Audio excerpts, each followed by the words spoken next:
Louisiana roadways are landscaped with enchanting moss trees, wildlife, agriculture, and waterways. But a particular eyesore continues to block the views. The lawsuit culture of Louisiana is no secret. In fact, it's heavily advertised, and that's a problem. Our legal climate is hurting Louisiana's chances for new investments and costing us good-paying jobs. Just take a second to think about how many billboard lawyers you see during your daily commute. On I-10 between Slidell and Sulphur, for every now hiring billboard, drivers will see at least 20 trial lawyer billboards. Louisiana, it's time for a change of scenery. Imagine roadways that surround new businesses, or billboard messages promoting industry jobs, better schools, tourism, and Louisiana growth. A change of scenery is vital to help Louisiana stand out amongst other states, bring new jobs and small businesses, and lower the cost of everyday expenses like car insurance. Ready to take a closer look? Get involved at growlouisianacoalition.com. Our Louisiana way of life is under attack. Trial lawyers are turning our sportsman's paradise into a litigation nightmare with an endless stream of lawsuits. It's easy to sue people down here. There's a ton of trial lawyers. It's just a lawsuit culture. Trial lawyers are suing over everything, from coastal erosion to liability on private waterways, driving unprecedented closures over access.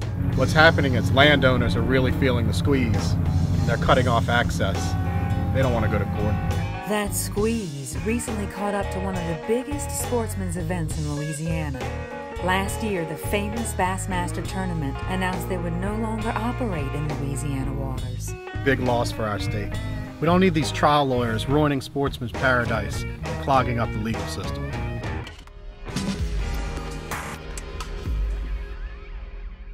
Louisiana Lawsuit Abuse Watch was founded roughly 10 years ago, and it really exists to address lawsuit abuse across the state of Louisiana.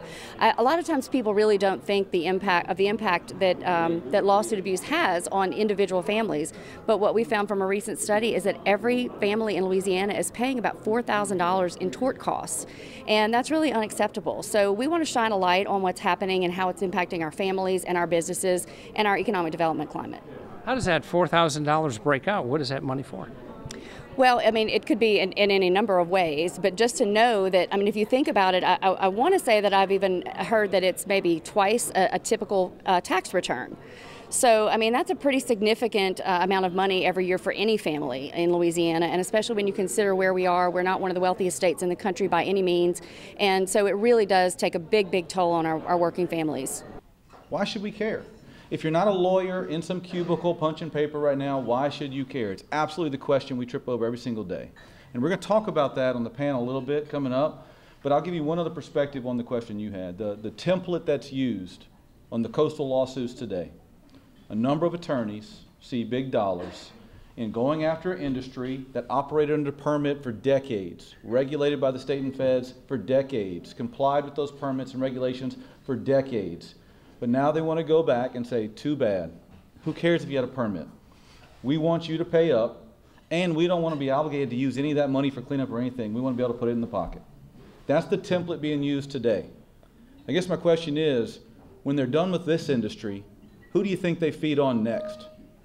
Because that template is plug and play for any industry you can possibly think of. In Washington Parish, it's probably what, ag, manufacturing, timber, trucking. Think of any of those industries. Contractors, every single one operates under a permit, every single one operates under state and federal regulation, and every single one is susceptible to being fed on next if we let this template continue. And so that's why everyone should care. And I'll tell you another reason why I think everyone should care, because not only do I lead lobby in my day life, but I'm also the parent of a kid who's 15 and about to turn 16. He's 2 weeks away. Have y'all started shopping some of those rates? Anybody got 16-year-olds in here? Yeah, Pete, I know you feel it, but hey, that's eye-opening. That is eye-opening. Those are real costs that hit everyone from every party, everyone from every region of this state. Those are real costs that are self-inflicted wounds we put on ourselves because of policies that we've allowed to fester and continue in the Capitol. So there's a number of things that we're going to talk about and solutions that we think are important. But keep in mind, everything you hear, if it's not your industry, it's a template that can be applied to your industry next if we don't stop the bleeding now. And that's why it's so critical to do that. A little bit about Lobby, the organization I'm proud to run. We are the state chamber. We are the state manufacturing association. Harold and the other folks at the U.S. Chamber have been a great partner for us for a number of years. We have a 100-person board of directors from every industry you can think of. And when we get into a room, a bunch of type A personalities, there's a lot of disagreements on a lot of topics. Taxes, regulations, workforce, there's all different perspectives. When lawsuits come up, when tort reform come up, it's all the same perspective. It doesn't matter what industry you're in Louisiana, this is one of the top issues you face. And so it becomes a top issue for us. I'll be honest with you, I'd rather move on to other stuff. I'd rather be grinding over how do we fix our education system, infrastructure system. We can't, because this issue continues to be the tripwire that holds too many of our cities and rural areas back from reaching its potential. It's absolutely become the tip of the spear for our economic problems, and it's absolutely the top thing we have to fix if we want to be serious about getting out all the other stuff as well. We are all about changing the legal climate in states that are incredibly challenging, and unfortunately Louisiana is one of those states.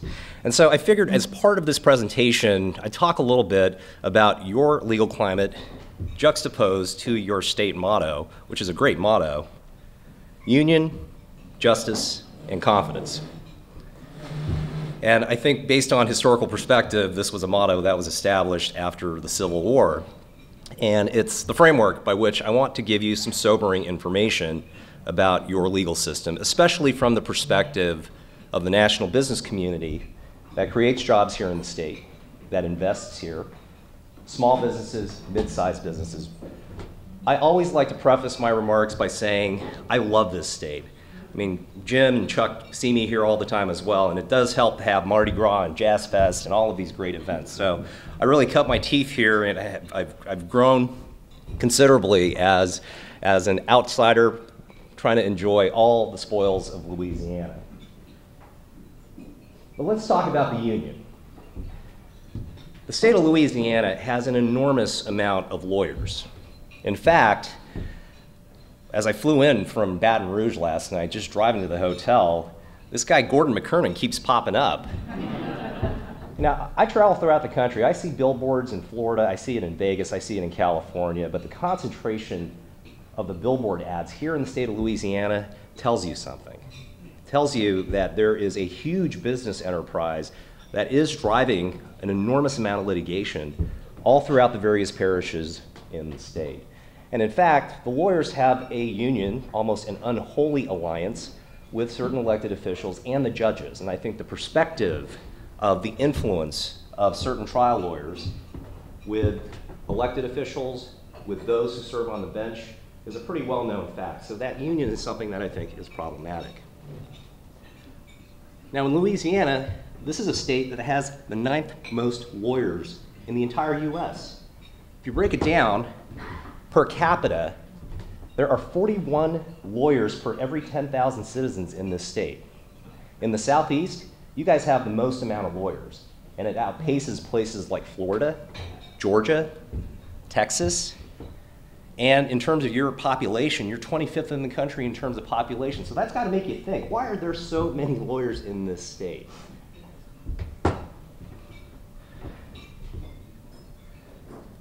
Back to the billboards. You guys have national litigating firms that are finding their offices here in the state. Morgan & Morgan, based out in Florida, run by John Morgan.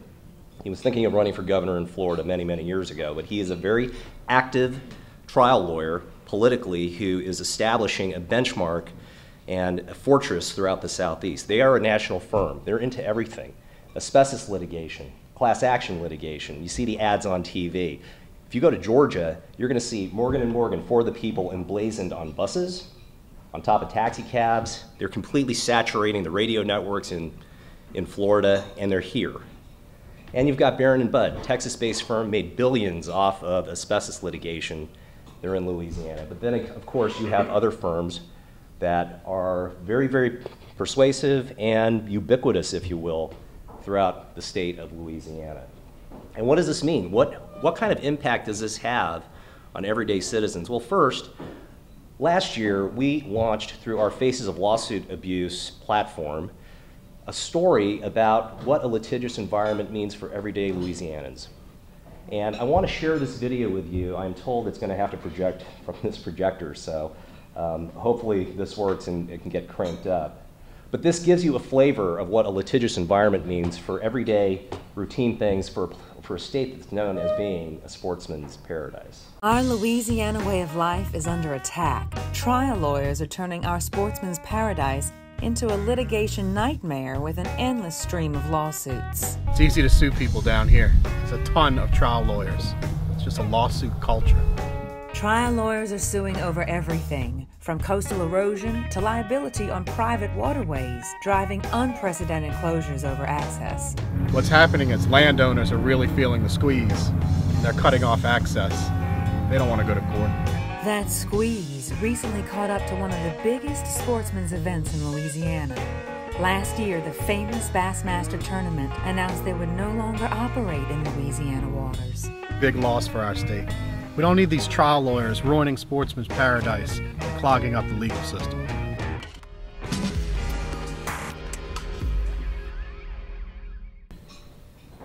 Now let's talk about your second piece of that motto, and that is justice. Well, I think it speaks for itself. Is there really justice in your civil justice system?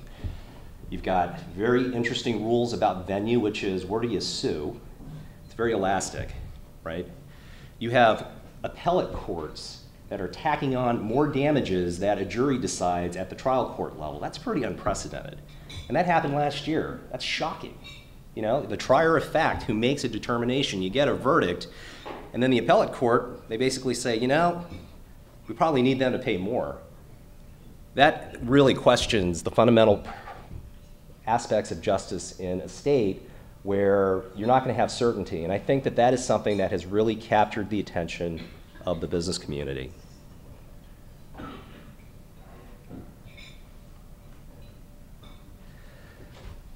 Now, what does this mean in terms of raw economic data? We released an economic cost study last year in October. Hope you all have this. But what this does is quantify, and it basically answers the question, how much does the United States tort system cost? And it was based upon a very strong economic analysis from the Brattle Group. Stephen, as you can see, is up there. He came to our summit as part of a panel to talk about the findings and what this means for the state of Louisiana. And it cost $429 billion just in 1 year, in 2016, which is 2.3% of US GDP. These are attorney's fees, transaction costs, costs that companies have to pay for insurance premiums, and frankly, it's a big chunk of change. If you want to compare this to the defense budget of the United States military, it's about $70 billion less than what was spent in 2016 for entire DoD operations on a global basis. This is an enormous amount of money. So what this begs the question is, does this actual amount work? And the study that we have released,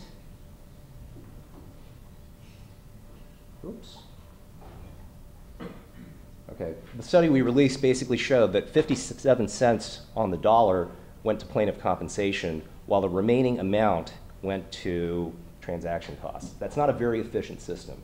Now, what does this mean for Louisiana? The study broke it down. In 2016, Louisiana paid $6.9 billion in tort costs. We call it a tort tax, which is 2.9% of GDP for this state. This is our heat map, and as you can see, Louisiana is probably in the higher echelons of GDP when it comes to a percentage of what is paid for tort litigation. And if you break this down even further, comparatively to what the state spends on things just for personal consumption, consumer consumption, you see this. So that's $6.9 billion juxtaposed to clothing. Entire state of Louisiana, citizens paid $4.8 billion in clothing, $4.6 billion in gas, and then $3.6 billion in transportation services, which is like, paying for cabs, Uber, maintenance on vehicles. So this is a pretty big number. Now, if you really drill down, what does this mean for the average family in Louisiana? Well, based on your median income and an analysis there, every household in Louisiana pays a tort tax of a little over $4,000. And that's 10% of median household income in the state. And that's twice the average of a family's income tax bill. Now, these are numbers that it's very hard to try and assess to get the impact of what tort reform or legal reform means. But these are real dollars that your constituents pay, that you're paying in terms of higher insurance costs, in terms of everything that you don't see.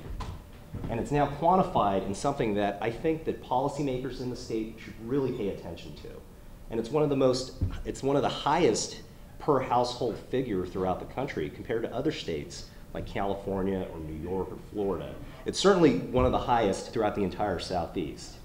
And so this is something that I would urge folks to take a closer look at. You can download this online, but it's something that I think can make the case because it's concrete dollars in terms of this hidden cost that everybody in this room who is a Louisiana citizen is paying unknowingly. Now the last one is confidence. Every civil justice system, if you talk to litigators, if you talk to judges, you talk to prosecutors, you've got to have something called the rule of law. If you don't have the rule of law, you have uncontrolled society. And a legal system has to have some basis of predictability. You need to know what the rules are, you need to know what the outcome could be. But I gotta say, with the state of Louisiana, with your legal system, there's not a whole lot of confidence when it comes to how the business community actually views what's happening in this state. We also released research back in 2017, which basically ranks the states from 1 to 50. How good are your legal climates? How bad is it? And it's a perception poll of over 1,300 in-house counsel with companies that generate revenue in excess of $100 million a year. And they're asked questions based upon how are your judges, how are your juries, how are the laws on the books, and there's a calculated raw score that then gets ranked from 1 to 50. And I've talked about this before, but unfortunately for Louisiana, you guys are ranked dead last at number 50. But the one thing, I will break down all the different factors, but the thing to know about this ranking with the in-house counsel is that 85% of those polled said that the state's legal climate makes a difference when making critical business decisions. Should we move to Louisiana? Should we pull out of Louisiana? And a general counsel for any company is going to want to consider whether they're going to get home cooked in a state where it's going to be fundamentally unfair, where they're not going to get a fair shake, and basically it's an extortion game to leverage huge amounts of money from companies. So there's your ranking, number 50. Those are the various factors that go into it. And if you look at the left side of this, dead last in expert evidence standards, the impartiality of your trial judges, the competence of your trial judges, fairness of the juries, quality of appellate review, starting with your appellate courts to your state Supreme Court, and then discovery, which can be an enormously expensive proposition if you're actually going to litigate a case. And these factors all have driven the narrative that Louisiana is a very tough state to get a fair shake. And it's known nationally. We certainly hear from our members, from corporate general counsel's offices, that Louisiana is a bad place to be on the receiving end of a complaint. And so it's something that I hope folks here can really appreciate and understand, that this is not just confined to what's understood in the state. It's really a national awareness about the legal system in Louisiana. Now, there is hope. I guess I'll try not to be too negative throughout. West Virginia perennially was the worst state from 2012, 2015, but they started improving. They started moving up. And what happened? Well, the legislature changed. Before, you had a makeup of policymakers in the House and the Senate who were completely aligned with labor unions and trial lawyers. We couldn't get anything passed in terms of legal reform. But that all changed after the 2016 elections, or excuse me, 2014 elections. The House flipped, the Senate flipped, legal reform was a top priority, and it was because of the constant drumbeat from the local business community that this was an important policy priority, that the legislature prioritized and pivoted to legal reform in what I would say was a groundswell of activity within a compressed period of time. And so they did things like cap punitive damages, do something about joint and several liability. And it's become a huge policy platform for the legislature, and lo and behold, what happened? they started improving. They're now number 45. And we see more improvements on the horizon because legal reform is going to be a top priority, including the creation of an intermediate court of appeals or an appellate court to do some judicial reform. So there is hope, and I think the gathering here is really the genesis to create the thoughts, the ideas, the political muscle, the interests of the business community to move, because you all have an election cycle coming up later this year. We're certainly well aware of it. The national business community is well aware of it. And it's the folks in this room that's going to have to lead that charge, because it's absolutely critical to have good alliances with boots on the ground. Stephen, Gifford, we've all worked together for a number of years, and we do see opportunities moving forward. And a pivotal time, because this is a really important issue. So, as our 40th president said once, I'm going to paraphrase him a little bit, I am from Washington, but I am here to help. And I consider ourselves as the national voice in terms of legal reform to provide any assistance for Stephen and others, to Coalition for Common Sense with Jim, because this is an important state for a lot of our members, and it's something that you'll see a lot more of us in the coming weeks and months moving forward. And then finally, let me close off by saying how we approach reform. You build the case for reform strategically. You got to convince the decision makers to act, legislators, voters, regulators, and then we got to strengthen our network, because we cannot be divided as an entity moving forward, because if that happens, the only folks who really benefit from it is going to be the organized trial bar. What recommendations do you have for Louisiana? Well, it's a multifaceted approach. It starts with what's happening here today. The legislature certainly plays a role to advance smart policies to improve the rules of the road, but also there needs to be good people in good places to make the right decisions in government from all levels. If there are no changes in Louisiana, what do you predict for the future in terms of economic growth related to this issue? Well, it's going to become an unattractive place for businesses to come create jobs and to sustain the economy here in Louisiana, which is a great state. It has natural resources, good schools, other infrastructure, and so if you don't have a legal climate that's going to be fair and equitable, then that's going to detract from companies from out of state to come into Louisiana, and that's a big problem because other states are competing for these very companies to come in, and they have improved legal environments like, say, Texas. I actually stopped writing auto business. A few years ago, I just noticed that it was going to be more trouble, taking more time, and it was getting more and more expensive.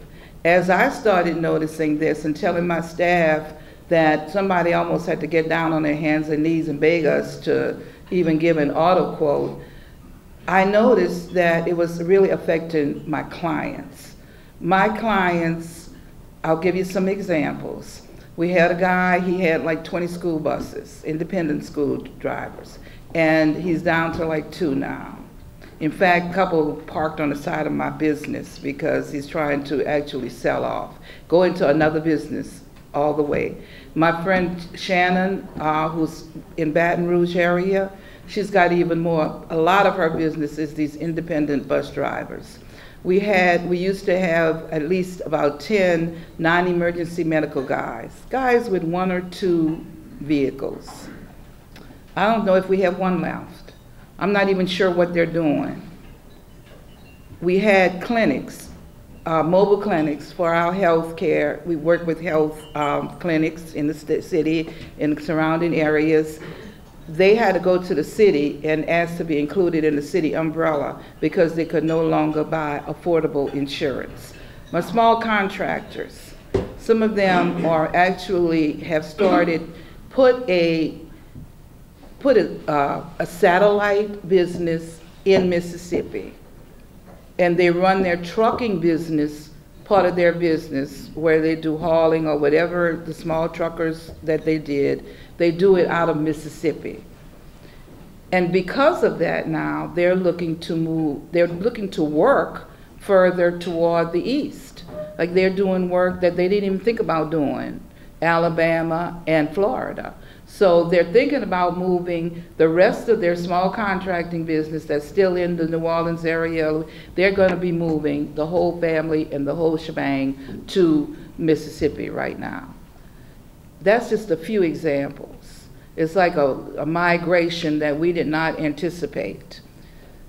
And my other part of that is that as a consumer, I want to represent the small business, I'm the insurance agent, and the consumers here. Because as a citizen, I had not noticed coming to our Baton Rouge, I didn't know about these guys that you showed on the big boards who were your litigants. You know, the guys there, the big guys for the oil and gas, the suits against the oil and gas and the coastline. We get the guys with the personal stuff. It's embarrassing. I mean, as a citizen, it's embarrassing coming from the airport towards New Orleans. I know, because we get all these guys and they got ridiculous billboards. I'm ashamed. I'm just ashamed by this. And I can't figure out, Paula, what astonishes me is that the state spends a lot of money on bringing in new businesses, bringing in, you know, visitors. And a new push is to start up businesses. They're not talking about people who can't stay, who can't do business once they start up. What about how long do they last? With the cost of insurance, and it's not like, oh, insurance is high. We're talking about things that are putting people out of business, completely out of business. If you have one truck or two trucks, some guys right now are parking one truck and working with just one and leaving the other one. And of course, what does that mean? The helpers does not have a job. That's what it means. So it hits us all, from the smallest to the largest. Any questions? Save your question for her. I know there's some out there. That's going to be a good one. But let me switch to Dustin real quick, Paul, if you don't mind, because you mentioned the billboards, some of the insurance costs, and you mentioned trucks a couple times, because many of those billboards, they're standing on your product, okay? And so walk me through a little bit from a company that's trying to create jobs, that's trying to move a product in Louisiana. You want to keep your trucks and your jobs here. Walk through a little bit why it's such a challenge, and what are some of you see in the market which encouraging you and some of your customers to move out of state? Well, as was said before, you know, the cost of insurance in Louisiana, especially for a trucking company, like if I go to buy liability insurance, I'm looking at $10,000 to $15,000 per truck, whereas I could move to Mississippi or Arkansas or Texas, and I'd be spending $3,000 to $4,000 a truck. So that's a big concern. So it's 4 times more expensive, 3 to 4 times more expensive just for living in these boundaries. And just a little bit about our company. I mean, I operate 30 heavy haul trucks, coast to coast, all throughout the United States, moving it primarily industrial products, industrial components. We do a lot of work with the wind energy section, but less than 60% of my work is here in Louisiana. But over the past 4 years, 100% of my litigated cases were here in Louisiana. I'm not saying that we don't have fender benders in Texas or Mississippi or Colorado, but those cases that we have in other states, we're able to resolve. Most of the small cases, fender benders and all, that occur in Louisiana, I'm notified by attorney the next morning. Sometimes by multiple attorneys because there's multiple passengers in the vehicle. So it's an environment that it's difficult to operate in. And as said before, you talk about the billboards. A few weeks ago, I was coming back from Texas and I had my children in a car, and we were passing through Lake Charles, and I don't know if anyone's paid attention to the number of billboards in the Lake Charles, particularly between Lake Charles and Lafayette. So my children asked me, they said, "Dad, why is Louisiana so unsafe?" And I said, "Louisiana's not unsafe. You know, I'm a safety professional. I grew up, you know, committed to the safety profession and have worked through this my whole life. And But the perception even of our children that because of the number of lawyers, the number of lawsuits, and every time they turn on the television, that Louisiana is an unsafe place to live. So, but as far as the trucking industry,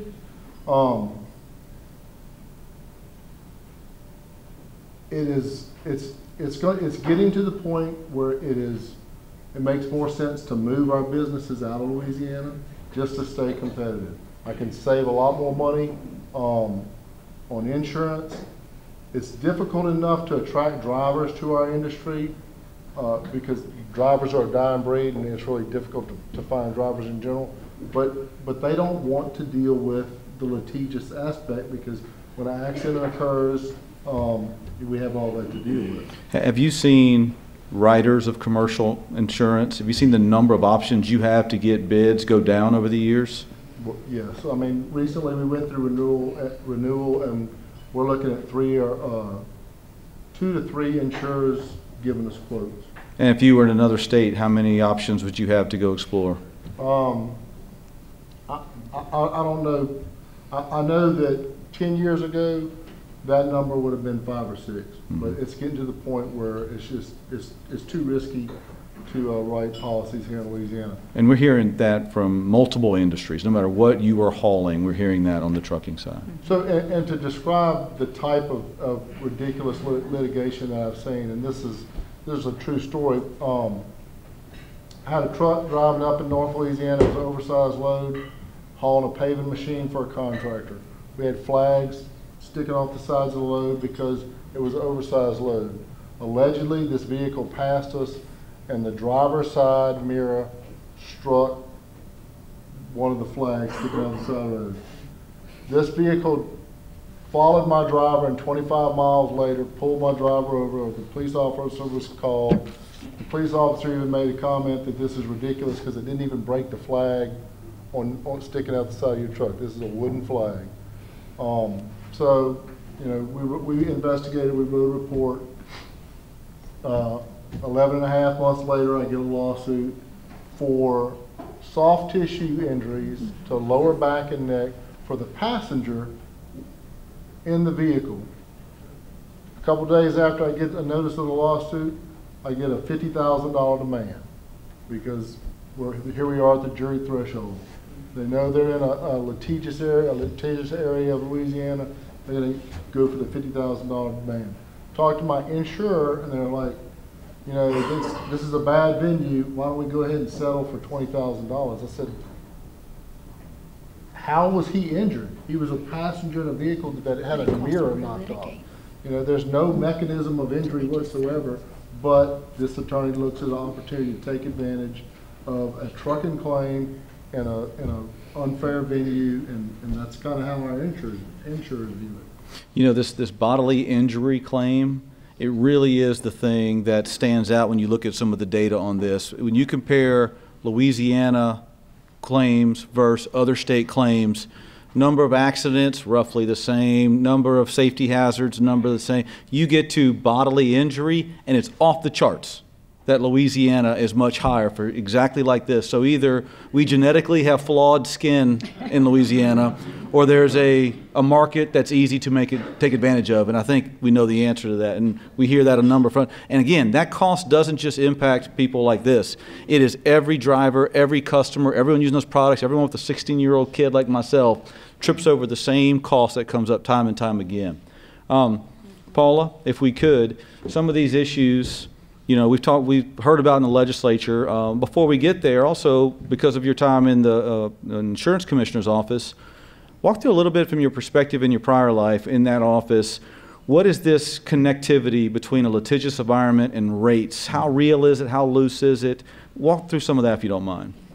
So I'm Paula Davis. I'm state representative for District 69 here in Baton Rouge. Real quick, one quick personal story. It's very fitting, I think, that Lana asked me to be here because we are currently being sued. Oh. Yes. My daughter, who's 18 now, when she was 16, was in a fender bender. Probably wasn't going more than, we estimate, about 5 miles per hour. She hit someone from behind. She was turning right on red. The woman before her turned right on red. So she called us. We went down to the scene of the accident. Said, I took pictures, thank goodness. I said, well, what's going on? She said, well, I hit this lady. There was no damage to the cars, either vehicle. I asked the lady if she was okay. Her son was in the back seat playing a video game. He seemed fine. He was just playing his video game, and my daughter was fine. So the officer gets to the scene and says, okay, I don't see any damage. Is everybody okay? Yes, everybody's okay. Look, I'm not going to write this up. Y'all just go ahead. No exaggeration.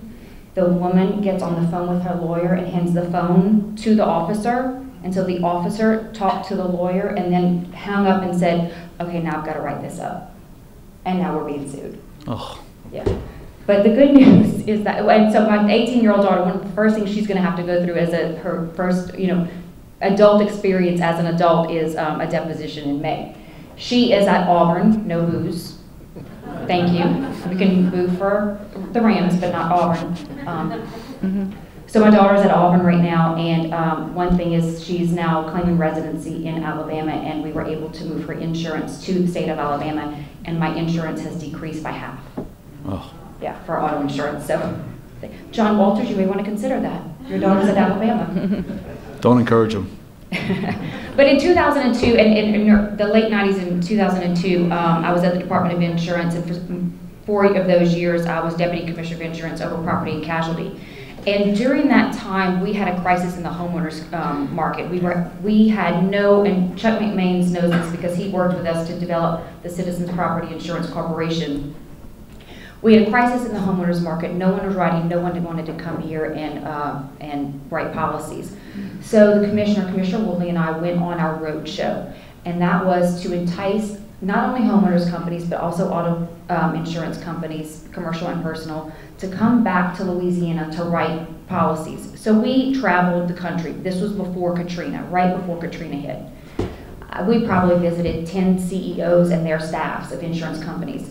And we all know we have bad roads. Everyone knows we have bad roads. The minute you hit from Mississippi to Louisiana or Texas into Louisiana, it's a little bumpy. But the one thing we heard about was direct action. Direct action, and Louisiana, I think, is only still one of 3 states that allows folks to sue the insurance companies directly. That is the one thing that stood out to us, and at first I had no clue. I am not a lawyer. I had no clue what direct action was. I learned quickly because that was the one common theme. It is too expensive to do business in your state. It's too costly. It's just, we don't know if we're going to be sued. Fast forward now to 2018, I'm a member of the House of Representatives. I am a member of the House Insurance Committee. So I still get either lobbyists or members or employees or even CEOs of these insurance companies coming back to testify on certain insurance-related bills, and that's still the #1 issue for them is how litigious Louisiana is. It's just astronomical, and our insurance rate shows it. Companies, another part of my mission in being a state representative is to diversify our economy. And how can we do that? We hear about our infrastructure needs, our education needs, and why do companies want to come here and waste time? You can't move commerce, it's so slow. But also, the cost of doing business is so high. And when you have a litigious society, we talked about this earlier, if you're involved in a lawsuit or several lawsuits, then your cost of goods are just going to go up. So that's just another expense for consumers. So again, the one issue that rings true through this, however many years it's been, 16 years from 2002, from my time as Deputy Commissioner to now on the Insurance Committee, that is the one thing we hear about consistently, is there are too many lawyers, too many frivolous lawsuits, the scales of justice are not balanced in Louisiana. Representative Jack McFarland had HB 700 last semester. I believe that y'all were supportive. It would have allowed the use of seatbelts or the lack of use of seatbelts in cases, in the rules of evidence. That passed overwhelmingly, really, the House of Representatives by 70 votes, and it failed in the Senate. That seems to be happening a lot with different bills this term, is things will pass the House and fail the Senate. But I think that there is definitely an appetite, and I think especially in 2020, once we get through this election cycle, there's going to be an appetite for change. And I hope so, and I hope that we see bills like the seatbelt bill come back, because that also changes the perception around the country to businesses wanting to locate here. Collateral source, we've talked about collateral source. I think that's something that needs to be changed. We've talked about the jury trial thresholds. That's definitely something I think needs to be changed. Louisiana is way above and beyond what the rest of the country is. I believe 36 other states don't have jury trial thresholds. We were at 50,000. I think the one closest to us may be Maryland. I could be off. Maryland. But Maryland at about 15,000. You're on it. I am on it. Man. Gosh, and I should like have a laser. But Jim Harris didn't call me. Just kidding. So, yeah, so that's something else we need to look into. And then, of course, the issue of judges. We talk about judges. It's no secret that the plaintiff's bar does contribute a lot in contributions to judicial races. And, you know, I'm not going to be popular, but maybe something we need to look at is appointing judges rather than electing judges. It's just something that I think needs to be discussed. So we have a lot of policy issues that I think we're going to see in the next 4 years. It's very well articulated, and also you are continuing to be a leader in the Capitol on this issue, so thank you for that very much. Donna, you want to add something? Yes, I'd like to say that I see some white hairs in here, and I remember when we had a problem with workers' compensation in this state. When I first went into business, all the workers' comp was going into a pool, and we were forcing people to actually write workers' compensation. And people got together, smarter heads than I have, and we compromised and we created something. And we developed Louisiana Workers' Comp Corp, which is a success story, as far as I know right now. And I think that we can do this if we work together, all of the industries involved, because there is no joke that this is a crisis. That would take that to bring all of us into this room. But we can settle this for Louisiana if we work together. That's well said. Just one point on that. The embarrassing truth about this issue is that it's very simple in applying the solution. And that's what's embarrassing about it, because it's been standing in front of our face for a long time. You mentioned the scenario of getting the phone call on the $20,000 settlement. In Louisiana, it's very easy to forum shop for that attorney to pick the judge they want. It's very easy for that attorney to avoid a jury because of the high threshold. And it's very easy for that attorney, even if they are forced to get to that jury, to stop a lot of information like seatbelts and others to go to the jury to prevent that information. So you can pick your forum, you can pretty much pick what you're going to say, and you're going to pick what's going to be hearing it. No wonder it's a profitable industry. And so if you remove some of those barriers and just put us in line with every other state, you will see those suits go down. You will see the trucking industry feel relief again. You will see the agencies start to have customers that have true options. You will literally see the dominoes start to fall with those very easy applications. It's not hard to do. The tough part is for the business community at large to say enough is enough. We're not going to look the other way anymore. We're all going to demand change this time. And I think what you heard from this panel right here is time is of the essence. There's not much more time left. I mean, if you've gone from 6 options of an insurer down to 2 or 3, where are we 5 years from now?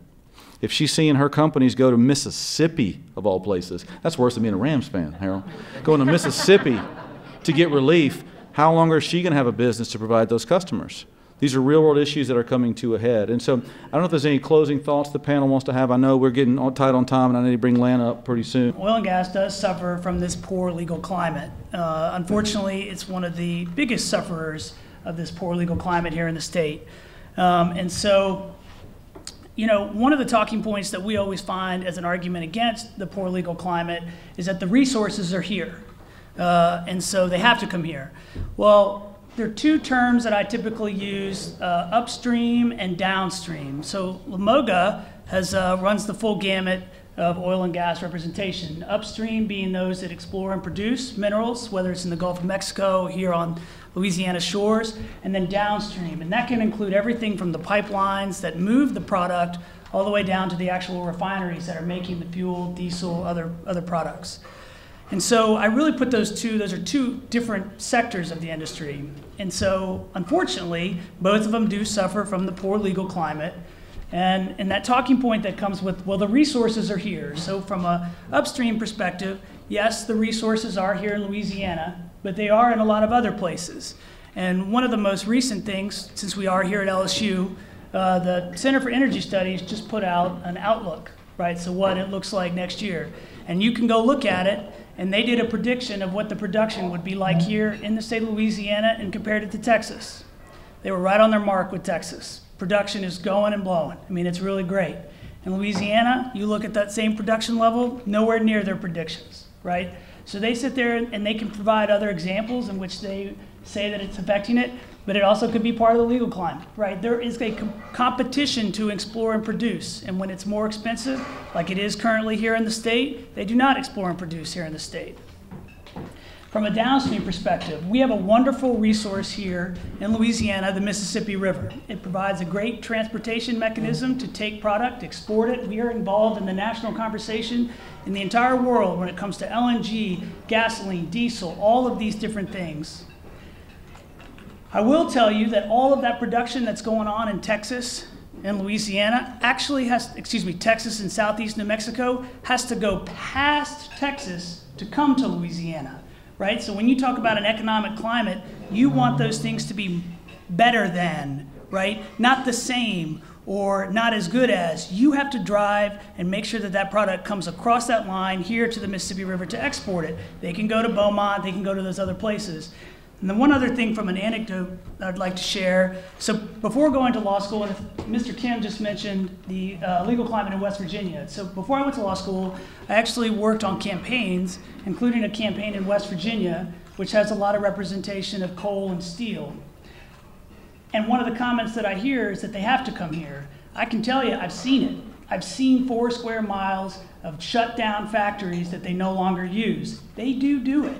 And it happens slowly. You don't notice what's going on, and all of a sudden it's gone, and it becomes blighted property. We've heard a lot of challenges of discussion with ITEP and under industrial investment here in the state.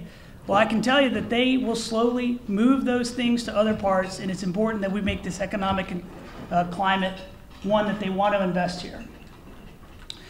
So with all these issues, how can we improve it, right? At what point do we say, hey, Louisiana is open for business?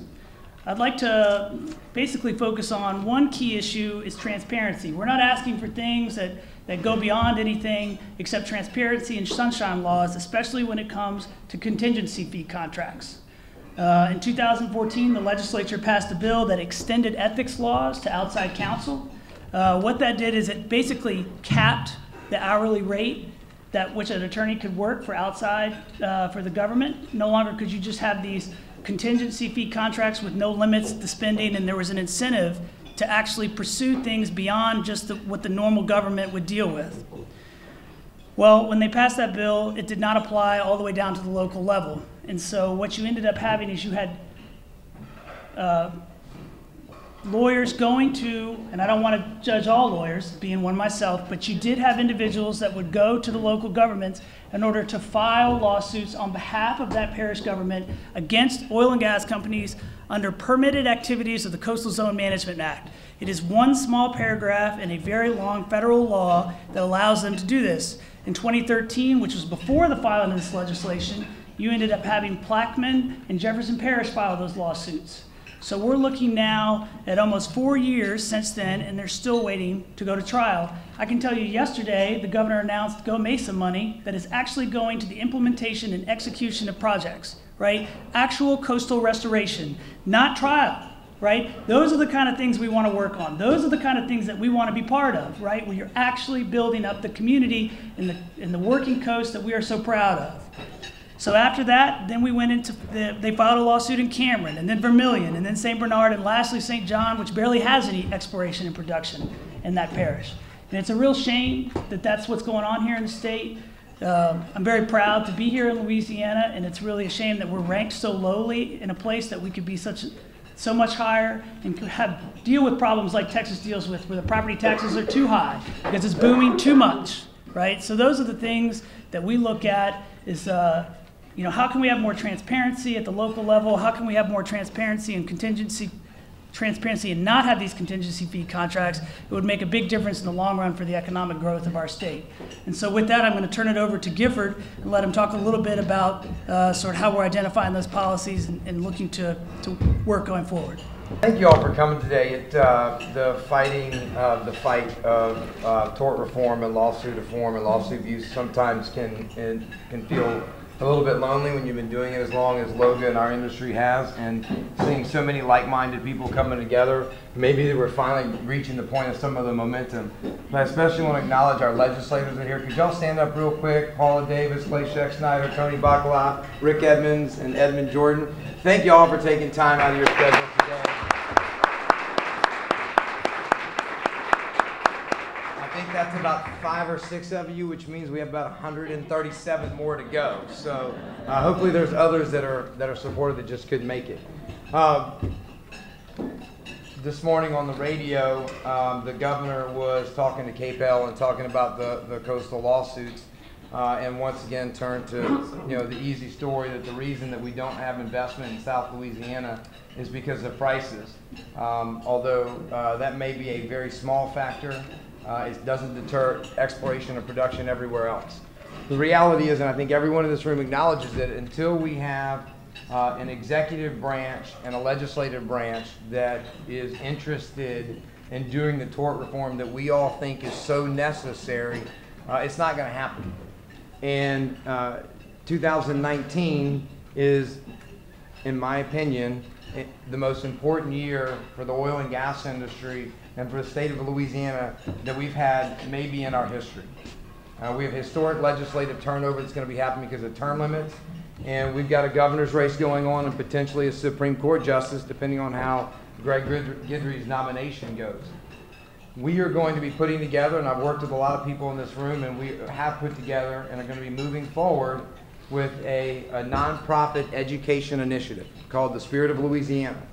And we are going to be traveling around the state and educating voters about the positions that our elected officials have and those that are running for office have on lawsuits and what their impact is to industry, and letting voters know what's going on.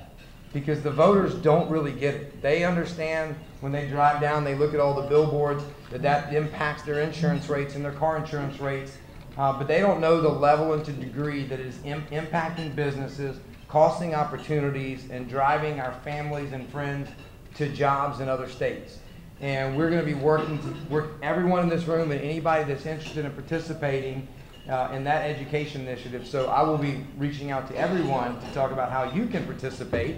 But it's not exactly the most fun thing to do, but it is extremely important, and I look forward to working with everybody on that in 2019. I want to just close and be respectful of everybody's time, but I really want to thank everyone who helped make this event possible, all of our sponsors, supporters, attendees, and of course all of our wonderful speakers. So thank you everyone for really coming together to address a lot of these important issues that we've discussed today.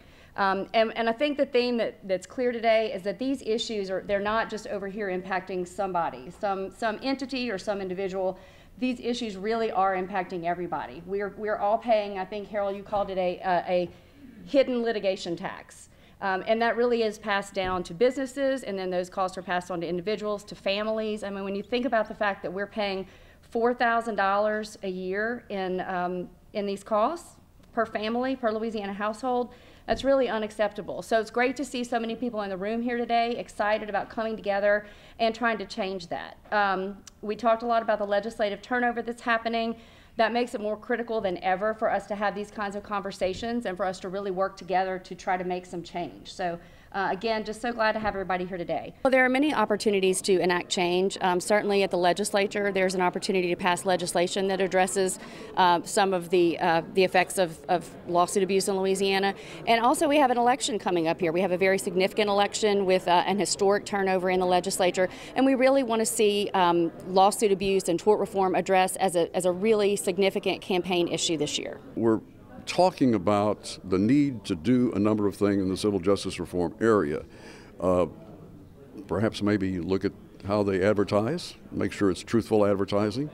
Perhaps allowing the courts to consider whether someone has a seatbelt on or not when they have an accident. There are a number of small issues that we hope to maybe confront this year, but quite frankly, we're looking at talking to legislators and legislative candidates about next year and what we can do then to address some of the larger problems. I was Deputy Commissioner of Insurance 2002 to 2005, and during that time we were trying to lure more companies back into the market, especially in the homeowners market, but also the auto market. So as I traveled with the Commissioner of Insurance during that time, the one issue that kept popping up over and over and over again about why companies didn't want to come and do business here, because the cost of doing business here was so expensive, was the cost of litigation and the amount of litigation that they see in Louisiana as opposed to other states. Now as a state representative, I sit on the House Insurance Committee, and so I still hear that from executives of insurance companies of why don't you want to come to Louisiana to do business? We need a more competitive commercial auto market. We need a competitive personal auto market. And the one thing that keeps ringing true is the cost of doing business in the state because of litigation. Well, the challenge we see in the Capitol is a lot of times when you talk about legal reform, if folks aren't a lawyer, they say, oh, that doesn't impact me, I don't have to worry about it. Well, no, actually it is those family costs, those business costs we are most worried about. So one, we have to open up the courtrooms a little bit. That means put some transparency what happens in there. Have more juries, give more information to the juries. We think the more information, the more outside influences, the more information that goes for the jury, the more fair some of those verdicts will be. Those high verdicts we have here in Louisiana, they're excessively high, that adds the cost of insurance. So lowering the threshold, giving more information to the jury, those are some simple things we can do to bring down some of those costs.